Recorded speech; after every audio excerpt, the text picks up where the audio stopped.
오늘은 창세기 14장 17절에서 24절까지의 말씀을 가지고 믿음의 선택이라는 제목의 말씀 나누겠습니다. 우리는 보통 고난이 시험이라고 생각합니다. 하지만 영적으로 볼 때 고난보다 더 위험한 시험은 바로 성공과 승리 직후에 평안할 때 찾아오는 경우가 더 많습니다. 긴장이 풀리고 내가 이루었다, 교만이 싹 트는 순간이 찾아오기 때문입니다. 영국의 역사가 토마스 칼라일도 역경을 견뎌내는 사람이 100명이라면 풍요와 성공을 견뎌내는 사람은 1명에 불과하다라고 말할 정도였습니다. 그만큼 고난보다 더 무서운 것은 승리 직후에 찾아옵니다. 오늘 본문의 아브라함이 바로 그 위험한 순간에 서 있습니다. 아브라함은 단 318명의 부하들을 이끌고 4개국 연합군을 격파하는 기적적인 승리를 거두었습니다. 조카 롯을 구하고 엄청난 전리품을 챙겨서 개선 장군처럼 돌아오는 아브라함 앞에 2명의 왕이 마중을 나옵니다. 한 명은 살렘 왕 멜기세덱이고 다른 한 명은 소돔 왕 베라입니다. 이 만남은 단순한 환영식이 아니었습니다. 우리의 신앙생활에서 중요한 두 가지의 영적 갈림길을 보여주는 것과 같은 모습입니다. 오늘 말씀을 통해 우리는 믿음 가운데 어떤 선택을 해야 하는지 함께 묵상하며 은혜를 나누기를 원합니다. 먼저 다가온 사람은 살렘 왕 멜기세덱입니다.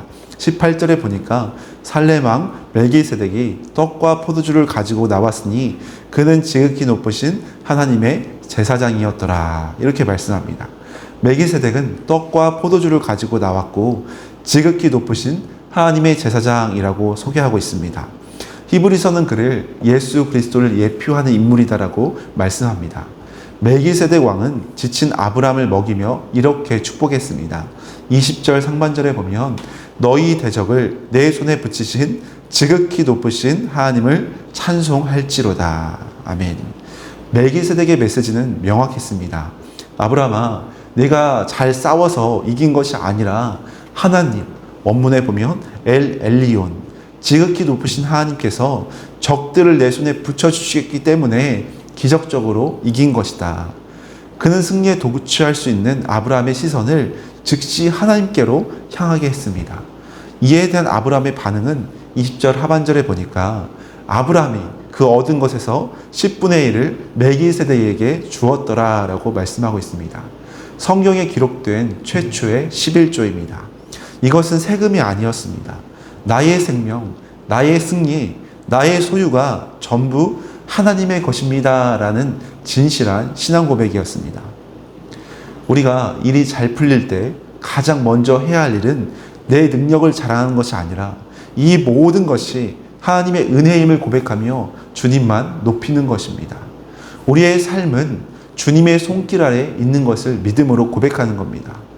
우리도 항상 주님만 송축하고 주님의 선하신 은혜만 자랑하는 겸손한 믿음의 삶이 되시기를 소망합니다. 반면에 소돔 왕은 전혀 다른 제안을 합니다. 21절에 보니까 소돔 왕이 아브라함에게 이르되 사람은 내게 보내고 물품은 내가 가지라. 세상적인 계산으로 보면 아주 솔깃한 제안입니다. 전쟁의 공로를 인정해 줄 테니까 전리품을 챙겨서 실속을 차리라는 겁니다. 어차피 전쟁에서 이겨서 얻은 것이니 가져가도 문제가 전혀 없었습니다. 하지만 아브라함은 이 제안 속에 숨겨진 영적인 함정을 알아챘습니다. 만약 아브라함이 소돔 왕의 재물을 받으면 나중에 사람들이 무엇이라고 하겠습니까? 아브라함이 부자된 것은 소돔 왕 덕분이다라고 말할 수 있는 상황입니다. 이러한 하나님의 영광이 가려지고 소돔 왕, 즉 세상의 영향력 아래에 놓이게 되는 상황이었습니다. 그래서 아브라함은 22절과 23절에 믿음으로 결단합니다.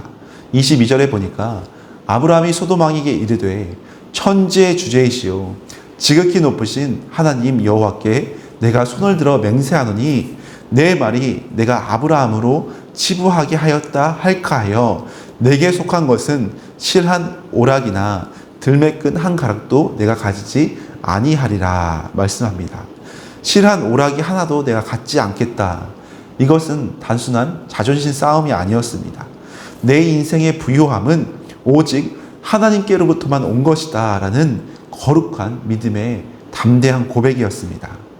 나는 세상의 방법, 세상의 편법, 소도망의 후원으로 부자가 되는 것이 아니라 오직 하나님이 주시는 은혜와 복으로만 살아가겠다라는 믿음의 결단이었습니다. 아브라함은 당장 이익이 될 것 같은 눈앞에 막막한 재물을 욕심내지 않고 하나님만 찬송하며 높여드렸습니다.